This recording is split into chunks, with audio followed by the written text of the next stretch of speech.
I guess 2012 is the year, maybe we'll look back on it and we'll say, yeah, that's the year that the growth paradigm really ended.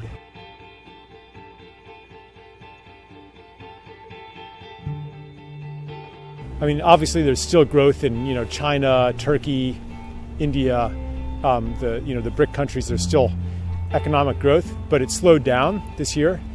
And in Europe, it stalled. And the United States, there was a little bit of growth, And I think that people in the system are starting to understand that the good old days are not coming back. And they haven't really processed this in any meaningful way because their economic models don't work. Their financial policies don't work. I mean, everything is predicated on growth. And we don't really have the tools to manage an economy that isn't growing.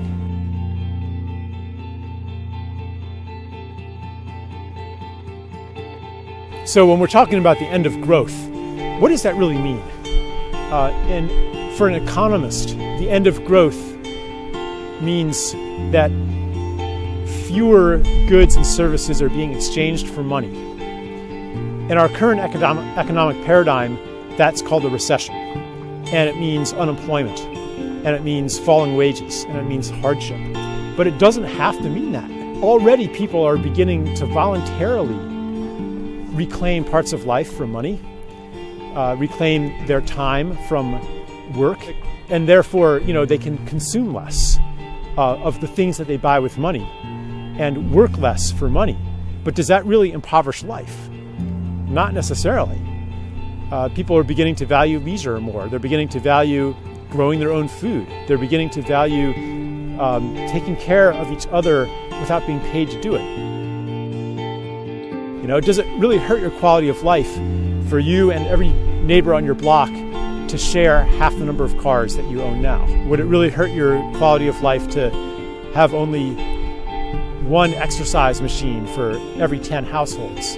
So I think really what we need to let go of is the idea that growth is necessary for prosperity and for wealth, for a good life. The elites are trapped in their ways of thinking. In private, the opinion leaders among the elite, they're having their conversations.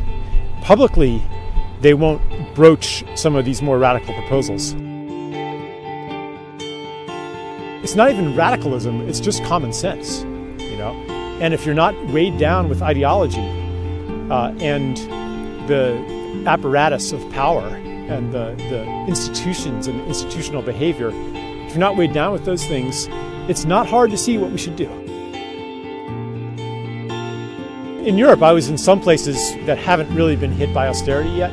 And I was also in Portugal, I was in Ireland, where they're really directly feeling that, the old days are gone. People are looking back at that time with a bit of chagrin.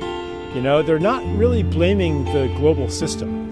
They're saying, yeah, we were living to excess, and now we're coming back down to earth like it was in the 80s, and the party's over.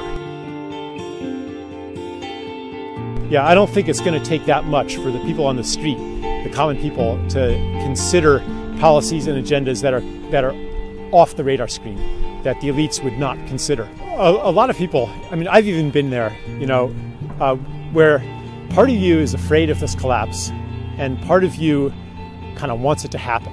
And sometimes people even get addicted to these collapse websites, where every day you go there and you're looking for the latest bit of bad news, the latest crisis that's brewing, and just kind of hoping that today the stock market's going to have dropped by 50%. There's this kind of glee almost, even though another part of you knows very well that it would be catastrophic, perhaps. Like, what's it going to be like when your ATM card doesn't work and there's no food in the supermarket? But there's a part of us that wants that to happen because the world that we live in is not good enough. We have an understanding, a knowledge that the world is supposed to be much more beautiful than what's been offered to us as normal. Like, just the feeling like we can do better than this. I find that all the time when I'm driving in suburbia in the United States, and you get a bit of it in Canada too, you know, and just like these ugly big box stores, you know, and you're like, after 3,000 years of architectural development, is this the best we can do? You know, you see people working in these really tedious jobs, inputting data, you know, or scrubbing toilets, you know, and spending their whole lives doing menial labor. And you think, wasn't technology supposed to have liberated us from this? You know, when do we get to enjoy the fruits of thousands of years of culture and technology? Like, we can do better than this. And so it's quite natural that we want things to fall apart. It's that we want to get out of here and we don't know how. And people feel trapped in their jobs, trapped in their lives, trapped in just the society around us that kind of compels certain behaviors and certain kinds of relationships. You know, we want to live in a world where it's normal to make eye contact with people. We want to live in a world where people love their work and look forward to Monday, or maybe don't even distinguish between leisure and work. You know, like, why can't we have that? And we don't know how to get there, but we know it's supposed to be much more joyous and authentic and beautiful than what we experience as normal. And we feel trapped, and so we want it to fall apart, because then something new can be born.